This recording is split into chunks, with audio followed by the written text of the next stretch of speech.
hi everybody. This is Tony Marcolini and my co-host Seamus McDonough. Welcome to the podcast that may interest you to know. Today we are joined with, I feel like I'm going to just ooze, fangirl like over our next guest. So he's a legendary artist in the comic book genre. I don't think I don't think once I say his name, anyone is not going to know him, especially if you follow that genre. But Dan Jurgens is here today. You know him from Booster Gold and Spider-Man and Batman and Superman. So welcome, Dan. I'm so excited you're here. Well, thank you, Tony. It's very nice to be here.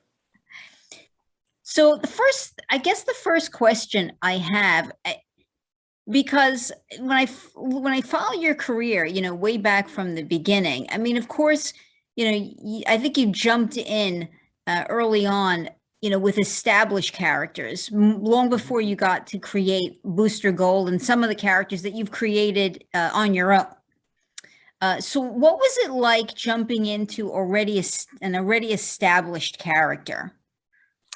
Well, I was very fortunate in that when I first started with DC Comics, which would have been, say, late 1981, I believe it was, I started on a book they had at that time called WARLORD, which was, kind of the story of a guy in armor who was living in the center of the earth, sort of Jules Verne style, with dinosaurs and everything like that. And the advantage to starting on something that is already established is that it allows you to concentrate on the look of your work rather than also trying to have to figure out exactly what the look of all the characters should be, because they are established. And that allows you as an artist really to focus more on your drawing, because in those early days, almost all of us, as we look at the work we produced in that time, don't like to look back on it. I mean, the faults are really quite obvious. So starting on an established character like that allows you to really focus on your skills. And then, I mean, it wasn't that long after you started with DC that you had the opportunity to create Booster Gold. And what's that? I mean, did you have to go to them and say, hey, I want to create this new character? Or did you just have kind of license to do what you wanted? Well, at that time, they had a very much an open door policy. And it was, they were clearly looking to stretch a little bit and do some different things with, different characters and things like that, and to bring in some new ideas and new characters. So I just said, well, I've got this thought in mind, and it's about a character who perhaps is a little more human than a lot of what you have, which is like, say, Superman and Batman, who are nearly perfect. But this is someone who is also, in addition to trying to be a superhero, wants to make a living at it, because he wasn't born, the child of a millionaire or anything else. And so we talked it out, and they said, yeah, we like it. We like the idea. Let's take a swing and see what happens. And we went from there. And it was a great time to be in comics because we were able to try a lot of different things. Do you have a special affinity for Booster Gold? Because I think that was the first character that was all that you had created. Am I wrong?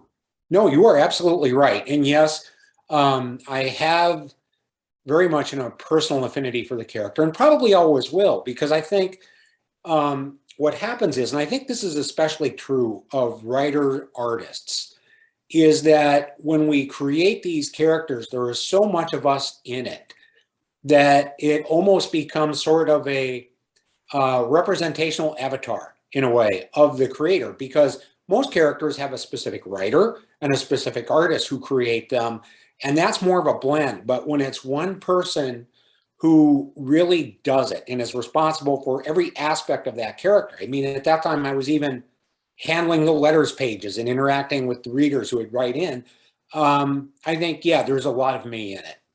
Only the good parts, though, none of the bad.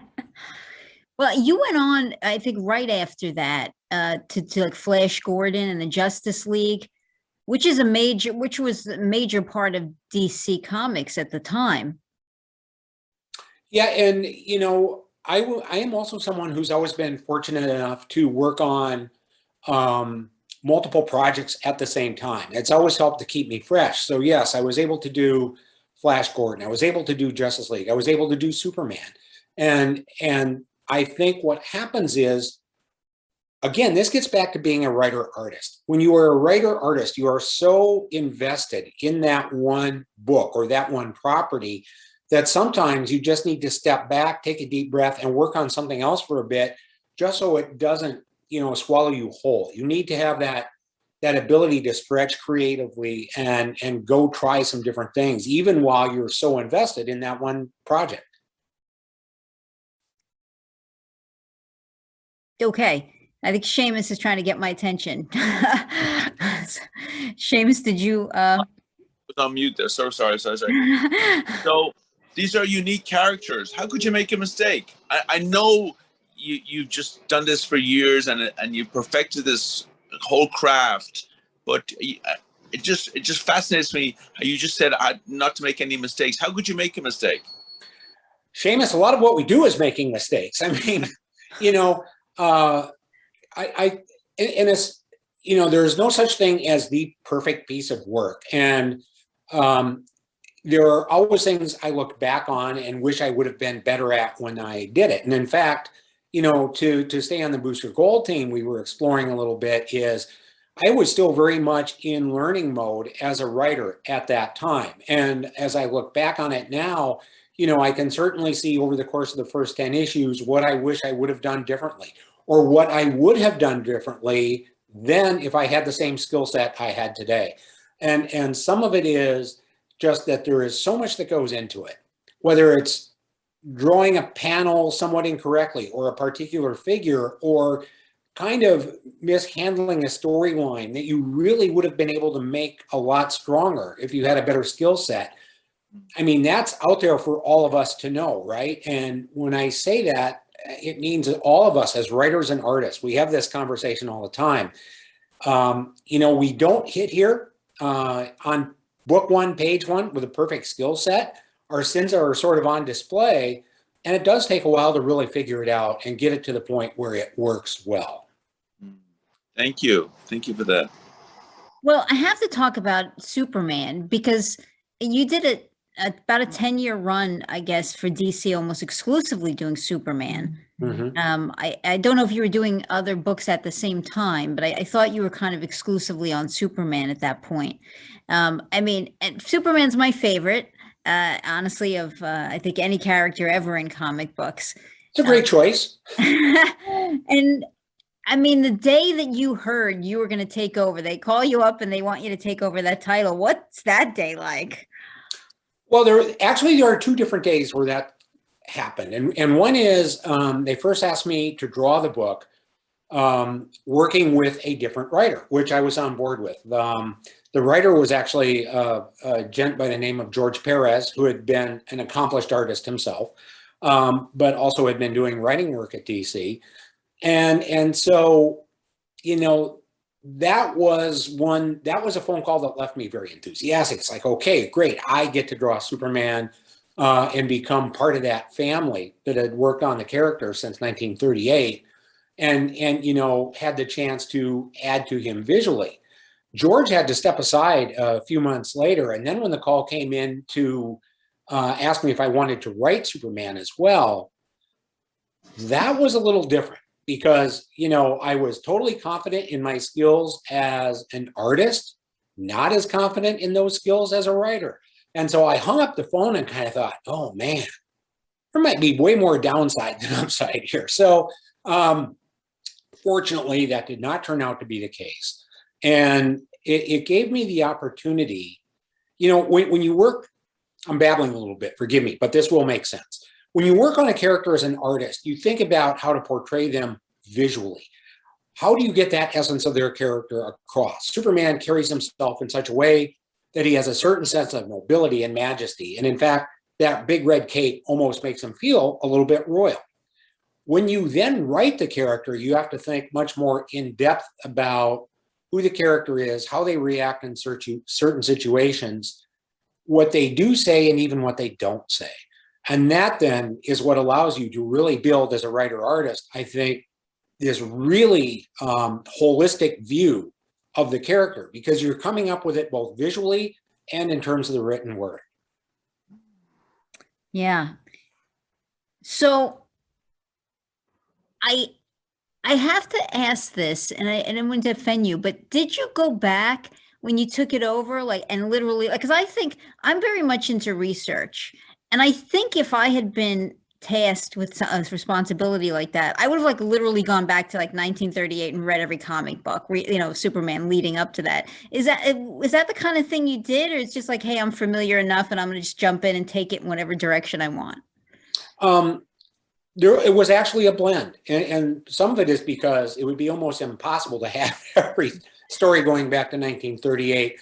But I think what I have always done, regardless of character, is pulled out a run of issues, be it from say 1938 to 1940 with Superman, or a little bit earlier in the mid 60s, or whatever time frame of whatever character by different creators, and really make sure I identify what I think it is that makes that character work best. And it's all about building what I call the character list, which is, you know, I always have this list of traits for a character. You know, some of it will be who do they like, who do they hate, who do they love, and it even gets down to, you know, what's their favorite pizza joint. It builds that identity of character, and yes, that always requires some research. It also allows you to see some points in a character's run where perhaps it didn't work so well, and you get to see why that happened. So yes, I always do pretty deep dive on characters that I work on, because, you know, a lot of talented people have come along well before me and found a way to make it work. And that's what builds the character. And as a creator, you want to understand that. Now, the death of Superman, your idea? Yeah, you know, it's with the process of creation, you talk about a lot of different ideas. And, you know, we had 4 titles, Superman titles at the time, and we talk about possible ideas, and we had talked about a couple of times this idea of the death of Superman, in which you could say a lot about the character if he's not there. The problem is we just never had a story to go with it. And eventually, yes, we came up with that story, and it would allow us to really address Superman's meaning to us and to readers such as yourself and to the world by taking him out of the books, just as that's the process we go through as individuals if anyone close to us dies. Now, when you came, did you come back to DC? Because I want to get to, and I know Seamus was talking to me about Spider-Man. He's more of a Marvel Comics guy. Seamus wants to I think, talk a little bit about Spider-Man with you. But I'm more interested when you went back to DC, because you were gone for a bit with Marvel, and then you go back. Were you there for when they did the kind of the reboot, like the 52, and they restarted everything with one? Yeah, so the New 52, if that's what you're referring to, I think, Yes, took place in 2011. And yes, I was back for that. Actually did about 5 or 6 issues on Superman at that time. And then by 2016, we came back with what we called Rebirth. And that's when I took over Action Comics, which we were publishing twice a month at that time. And there was also a Superman title where we really kind of built in I think, a new era for Superman, where we focus very much on the traits that make him what I think is just about the best character in comics, and also added to sort of the tapestry of his character by giving him a son. And that's what we did back in 2016. Now, when they first did the New 52, they didn't have Superman in that new universe. I mean, Superman was not with Lois Lane, right? He has this relationship with Wonder Woman, I want to say. And I remember as a reader of comic books, when that happened, I was really upset. I'm like, you just can't. I mean, Superman belongs with Lois Lane. I mean, I was actually upset by that change. Did you feel quite the same, or? Yeah, I was certainly on that same path. And one of the reasons I was is because if we go back to 1938, Action Comics #1 comes out, and that's the first appearance of Superman, right? It's comic that, if you have it now, is worth hundreds of thousands of dollars. We all wish we had one in our, desk drawer, and most of us don't. I certainly don't. But the whole point is that with action number 1, we saw basically 3 characters introduced in that comic: Clark Kent and Superman, who are the same character, but I'll count them as 2 different ones here, as well as Lois Lane. And Lois's introduction in 1938 as an independent, fully functional reporter working on her own was somewhat a radical notion for that time.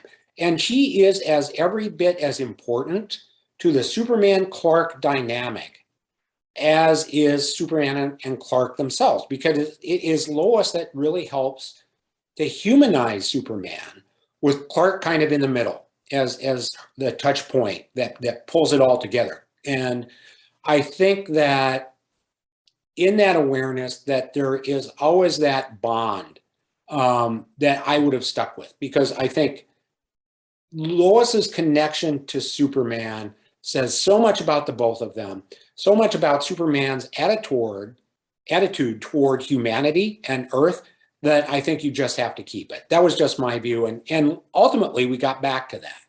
Was there backlash? I mean, was I alone? Did she stand alone? Did I stand alone back then in my feeling, or did you get a lot of backlash? No, you did not. There were a lot of people who felt that way. And by the same token, when we then brought back the Superman Lois Lane connection with the Rebirth stuff in 2016, there were a lot of people who were really into the idea of Superman and Wonder Woman as a couple, and then they got upset. So it just goes to show you can't make everybody happy. And I think you could have the conversation as to which was best, whether it's the Superman Wonder Woman connection or the Superman, Lois connection.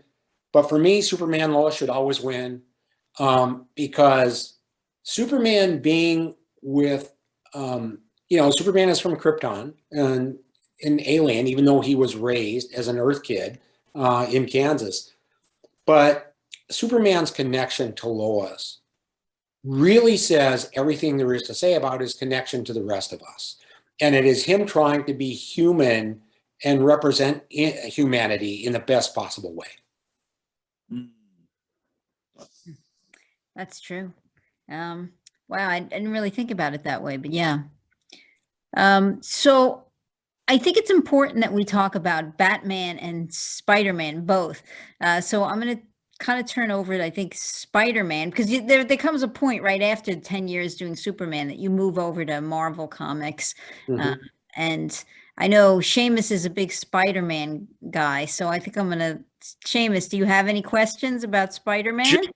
Just one question. Did you know Stan Lee and Steve Ditko? Did you know them? I never got the chance to meet Steve Ditko. I had met Stan, actually worked on a couple of projects that Stan wrote, but unfortunately I never had the pleasure of meeting Steve Ditko. And really, if I were to write down a list of the 5 people that I wish I would have been able to have met during my time in the business, Ditko's name would probably be number 1 on the list. That I always regretted that I didn't get that opportunity. What was Stan's inspiration, you think? You mean Stan's inspiration for Spider-Man or for everything he did? Everything. I think, I think Stan, if we go back to the early days of the Marvel Universe with Spider-Man, Fantastic Four, and so many more, that the thing that Stan latched onto was this idea of making characters who were less perfect and more real than what DC had at that time. His characters were more human. And he was able to do that across the board, whether it was, the Fantastic Four, where you even had a character like the Thing who had this tremendous power, but he regretted it because he'd look in the mirror and see this rocky sort of visual that the cosmic rays had turned him into, and he would have great regret for that and want to get back to his human Ben Grimm self. And he'd have the Hulk, which is Bruce Banner, who would turn into the Raging Beast and everything, and always want to revert back to his human self. And I think what he built in is that level of sensitivity where we felt sympathy for some of these characters, even Spider-Man losing his Uncle Ben, and at the same time, in humanizing them, that is what allowed us to relate to it even more. And as Stan kept fueling all of this, he created this vast Marvel list of characters that we could get excited in, that it became its own universe. And he had so many great artists who were working there at the time that helped him do that, that you felt like you were in a club. You know, when you read DC Comics at that time, you felt like you were a reader. When you were reading Marvel Comics in those days, man, you felt like you were part of the club almost. You know, like, you know, these things are awesome. And there was a sense of enthusiasm and excitement that came through on the page. And I think that's part of the magic that Stan really brought to Marvel. A community, really, huh? It was. It was. And you could see that in the letters page and what they called their bullpen bulletins page, and how they addressed readers and how they talked about their own creative teams, the writers and artists with the nicknames and everything else. You felt like you were in the club. Was there a specific message you think they were trying to carry, or were they even trying to do that?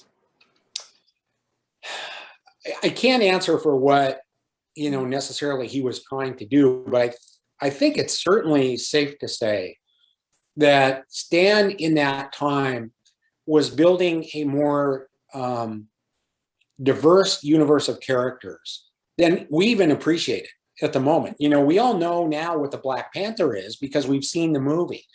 But when the Black Panther first showed up in an issue of Fantastic Four in the 60s, you know, Stan was really out there creating this stuff at a very early level. And so even the X-Men, which in so many ways represented people who, especially teenagers, who I think felt sort of outcast, he was pulling everybody in. And so I don't know how much of it was conscious. I suspect a lot of it was, but I would dare say he probably even was able to touch a nerve in a good way, far beyond what he might have anticipated.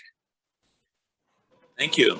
Now, Sensational Spider-Man, I mean, when you went over to Marvel at that point, I mean, Spider-Man was already alive and kicking, but you created a new title called Sensational Spider-Man. What was the premise of that?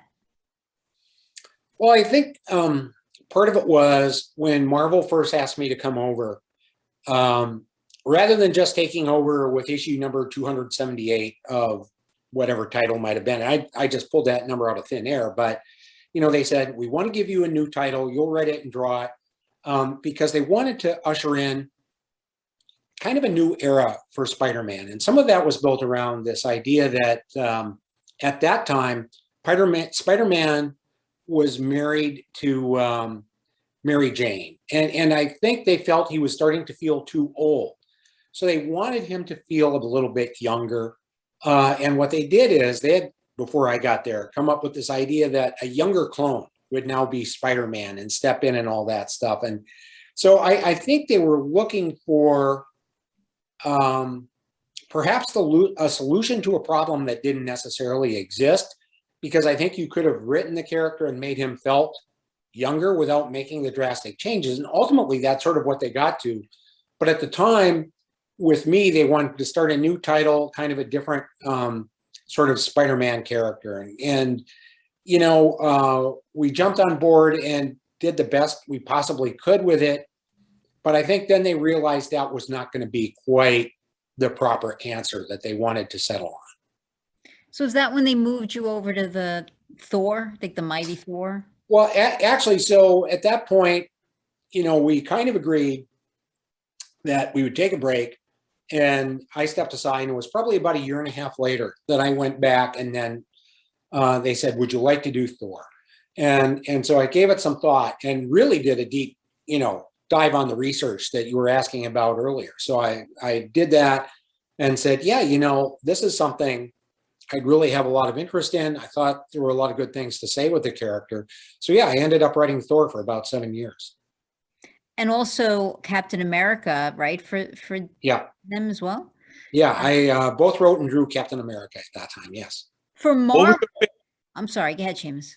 okay, what was your favorite time or favorite character to work on? Of all time? Yes. Oh, I'm asked that fairly often. And one of the things I tell people, Seamus, is that the character you're working on at the moment always has to be your favorite, right? Because you have to make it yours. It's almost like an adopted child. You have to bring them in, make it a part of the family, and just, wrap your arms around that character. On the other hand, it's really hard not to say Superman, because Superman represents so much with comics. And I also think Superman ideally represents the best of who we want to try to be. And so with all of that in mind, I generally have to say Superman is the right answer there. Thank you. Mm-hmm. Me too. Yeah. But when you were over at Marvel, was there one character that you were drawn the most to in terms of creating? I mean, because I think so much of your career happens at DC and with those characters. So I view the Marvel as more like this little, excursion, like this little vacation in the middle of your career. Maybe that's a poor choice of words. So I was wondering, like, was there some character that you were drawn towards or you felt as, connected to? I think, well, when I was doing Thor, I felt very connected to that. Captain America was a very, very tough kind of book to work on, because Captain America is one that I think so reflects society at the moment.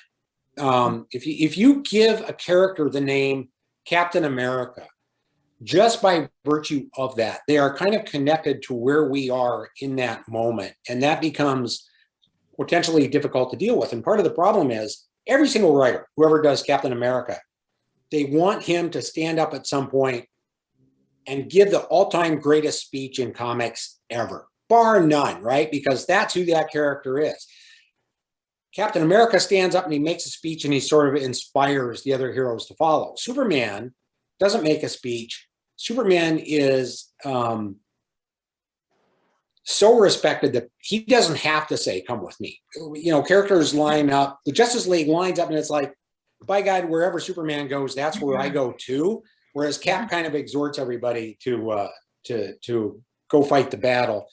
And that's part of what makes Cap difficult, because if you write a speech every issue, pretty soon you're just losing the reader. I think Spider-Man is a wonderful, wonderful character. And part of it is because, he has this great origin story where the burglar who would ultimately kill his uncle is someone that ran right past him. And Spider-Man let him go and said, "Okay, so long," and didn't bother to stop him, in the first couple of times he had put on the suit. And I think part of what makes him different then is that he learned the cost of not being a hero. And I think that's part of what makes Spider-Man very interesting to me. So, I think as a character, it's easy to see why he is so much the cornerstone of the Marvel Universe. Wow. I never really thought about it that way, but yeah, that's an excellent point. Now you eventually, when you make your way back to DC, there's a bunch of other titles that you have a hand in for certain, but you take over Batman Beyond at some point in your timeline. Mm-hmm.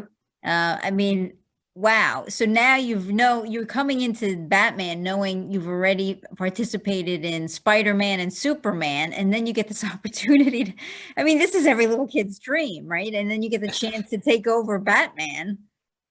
Exciting? It was. And, the thing about Batman Beyond that was so much fun is because it takes place, a couple of decades down the road in the future, it allows you to get freed up a little bit from, what they have as current continuity or anything like that. That, writing the adventures of sort of a newer, younger Batman with Bruce Wayne still there to kind of guide the way and to show him how it's done, and to be able to kind of get into, okay, so whatever did happen to the Joker, where is he 30 years from now, or the Flash, or whatever character, good or bad, that you want to pick out. It was a lot of fun. I really enjoyed it. I did it for a good long time, and it was a lot of fun to be able to explore those different aspects of DC's future. Do you have any regrets, Dan? I think we all have regrets. The idea is not to have big ones. You know, I really don't. I've been able to do just about everything I've wanted to do in comics. I think I came in and was able to work in comics in a really great time where a lot of the old masters who helped to create the industry in the late 30s and 40s were still working. And I was able to meet them and talk with them, and in some cases, work with them. And that crosses all the way through to seeing the generation of younger creators that we have now who are doing some great stuff. Did you have a mentor? I guess you could say I had a couple of mentors. Yeah, one was certainly Mike Grell. And Mike was writing Warlord when I first started. And he had created the character and had written and drawn it. And the fact that he was still involved and working in that capacity as a writer on the book, and he could have conversations with a young artist about art in a lot of ways that editors can't, because they don't know how to, you know, and most editors can't sit down and redo a sketch and show you what it would look like. So he was certainly one. Dick Giordano, who was managing editor at DC at the time, was one. And then in addition to that, I'd also have to mention Walter Simonson, who, when I was a kid, like 14 years old, I had sent him a fan letter with some art in it, and he wrote back some very encouraging notes. And so certainly he falls into that category as a mentor as well. Wow. Wow. Thank you. Yes. So now I have to talk about Nightwing, because Nightwing's one of my favorite characters as well. I mean, he's no Superman, but he's way up there. Sure. So what was it like to take over Nightwing? That was difficult. And part of it was because when they asked me to come in and do Nightwing, they had gotten to the point with the character where he had amnesia, didn't know who he was. So he wasn't even referring to himself as Nightwing anymore. There were 4 other characters who were sort of, the idea was it took 4 other characters to fulfill that role because none of them were as good as the real Nightwing. And it's always rough to walk into a situation like that is what I call mid-story. In other words, they had already built so much of what was going on that was atypical to the book that it became sort of a problem-solving exercise of, okay, how do I reconcile all of these different ideas and still find a way to make Dick Grayson true to himself and get back to it being kind of a true Nightwing sort of storyline. And so it was a difficult one to take on. It took longer to make those things work out than I would have liked. I would like to think, though, that by the time we got to the end, we made it work. Well, Dick Grayson, for anyone who doesn't know, was originally a Robin, right? Who kind of goes out and becomes his own superhero inevitably. And there were a few Robins, I guess, along the way, but he's certainly arguably the most popular. And it's an exciting title. I wondered, I guess, mostly what the sensation was because he was so established, I think, when you took him over. So I guess that answers that question. Yeah. What does the creative process look like for you? Some people, they need to go for a run before they're going to start writing, or they meditate. What's your process before you begin creating?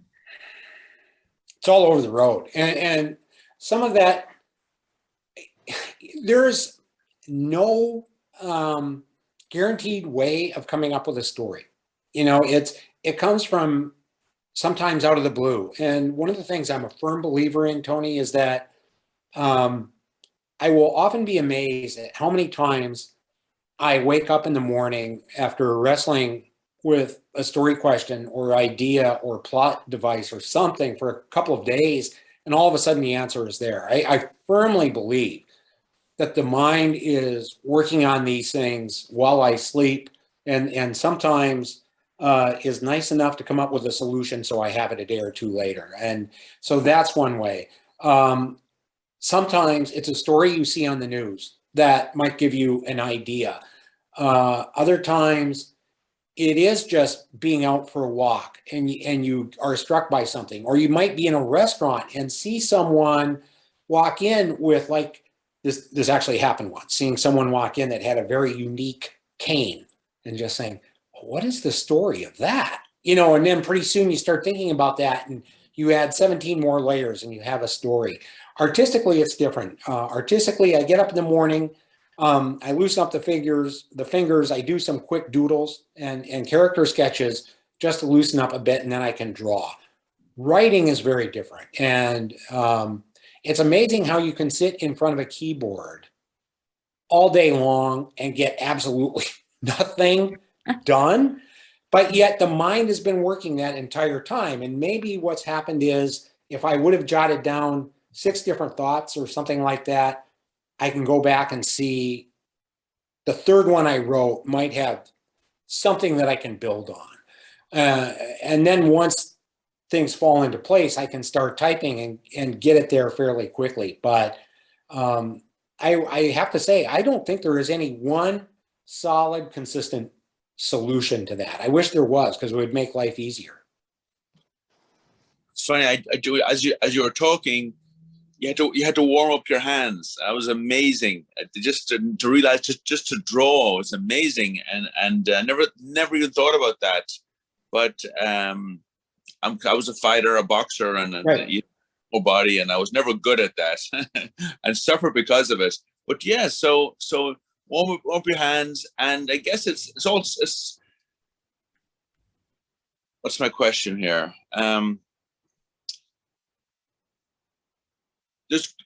You must just portray or give a part of yourself. What part do you see? Parts of yourself in all your characters? Not all of them, but certainly parts of myself are in some characters more than others. Or, you know,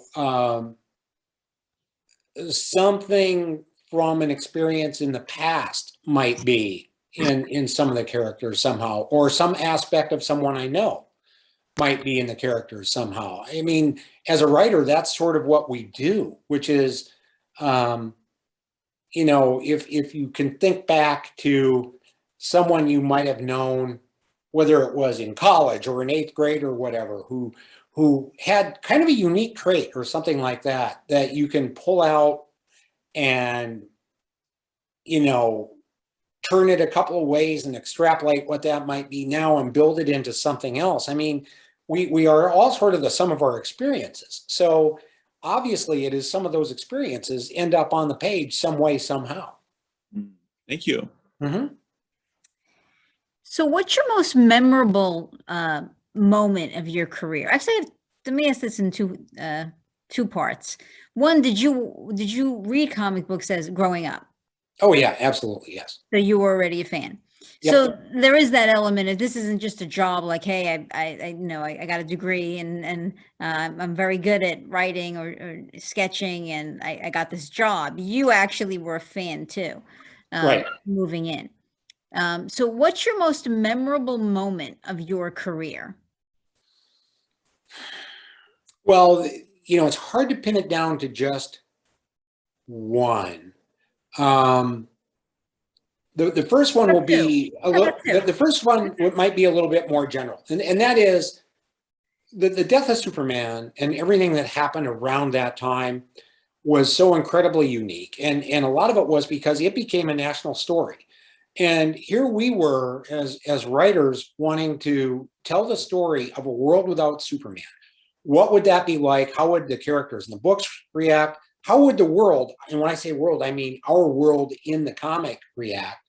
And what happened is the world outside, the real world outside my window, reacted the same way. Columnists wrote, you know, pieces that kind of addressed the idea, well, now we no longer have a Superman. What does that mean? Or they killed Superman because he was too square. What does that say about us? You know, so it became a national story where reality was mirroring what we had written about in the pages. We never thought anything like that could happen. It will never happen again. And it was just this really remarkably weird time to see that happen in a story that I was involved with. But then beyond that, to be a little more specific, the first time I was able to walk into a store and see a comic book, which was, I said I started on Warlord, so it was Warlord number 63 with the DC logo on it, that I had done on the shelf for the first time. It's pretty hard to beat that. I mean, there's a lot of thrills that come along. You have a lot of nice moments and get to meet some great people, but there's that idea that finally, you got over that hurdle and you have a book on the shelf. Wow. Yeah, I mean, that would be pretty amazing. Can you tell us or share with us what you're working on now? Yeah, so right now, I have just taken a break. I am writing a series for DC Comics called Blue and Gold, which stars Blue Beetle and Booster Gold. First issue just came out like about 2 months ago. So as we speak, I will get back to it, writing issue number 6, working on that right now. Have also just got done drawing a story for Marvel for a book called X-Men Legends, and this will be out in a few months. I believe it's X-Men Legends number 10, which will be out in December, I think. And I've also been doing quite a few covers at Marvel as of late. So right now I'm sort of between the two places. Any spoilers? No, that's the one thing I can't do. Okay, we'll do it the hard way. We'll wait till they come out. Okay. Now, I guess well, let me first ask you for the audience, where can somebody go who wants just information about you, to learn about, your career history, because it's fascinating. Quite frankly, I think you should be working on a biography. And I hope I actually keep toying with the idea, because if I did a biography, I could do it as a comic. Seriously, yeah. Wow. I mean, I don't know if anyone would buy it. Like make yourself your own little character. Wow. Yeah, as well as everybody else. If people want to find out more about me, I have a website. They can go to danjurgens.com, find out all there is to know, at least that I want you to know. On Twitter, I am the Dan Jurgens, so you can always find me there as well. You do a lot of autograph signings. I know you appear frequently. What's that like? I mean, because the fans go crazy when they see you and they get the opportunity to meet you. How does that feel? I have such a different appreciation for that now because of the pandemic. We went for a year and a half without anything like that. And so it really made me appreciate how much the fans depend on things like that, because all of a sudden I was getting all sorts of inquiries and mails. Gee, I can't see you at a convention. I can't see you at a store signing. Can't do this.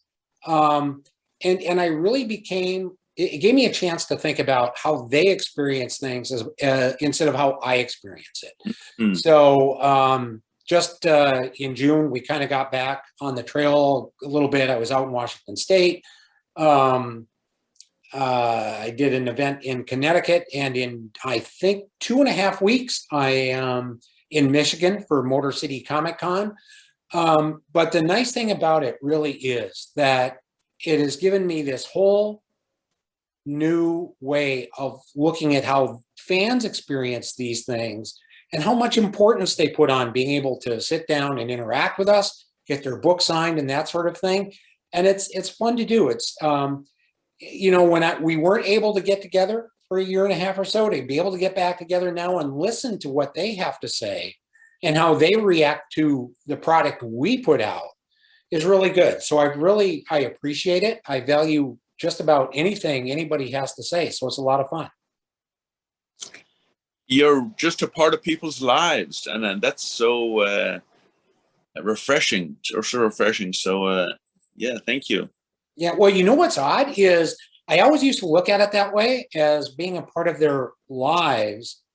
What I appreciate more and more, and Tony alluded to this earlier, is, the death of Superman now was almost 30 years ago.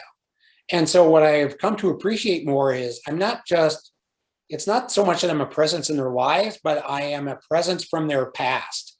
And that's kind of what a lot of people want to communicate, is they want to come up to us and say, hey, this is what you meant to me when I was 15 or when I was 10 or 20 or whatever, and get that autograph. And they now know, with the benefit of hindsight, kind of what the importance of your work meant to them. It might have led them down a particular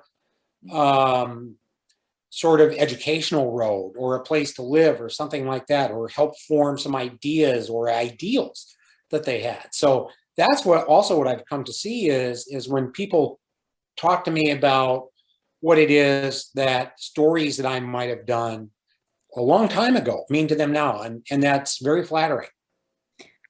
Well, I mean, you're a mentor. I would think for years worth of, few generations of comic book readers, certainly for that little kid, boy or girl, right, who likes to draw, and that's their primary enjoyment. Like, not everybody enjoys classical novels, or what I think is more a literary fiction, or history, or any level. Some people can only relate to comic books. That's what they like. And I mean, I'm a fan all around. I mean, I enjoy any type of reading, but I think that I've known people in my lifetime who only enjoyed reading comic books. And so you're providing this out there, especially for the little boy or girl who maybe doesn't quite enjoy anything but comic books. It gives them the chance to, to read a comic book. It also to dream, especially for kids who are being bullied. That there's good in the world, and there's good people who might help them, or there's better ways to behave. I think that's so important to put that out there, to put that positivity out there in the world, especially for the little ones.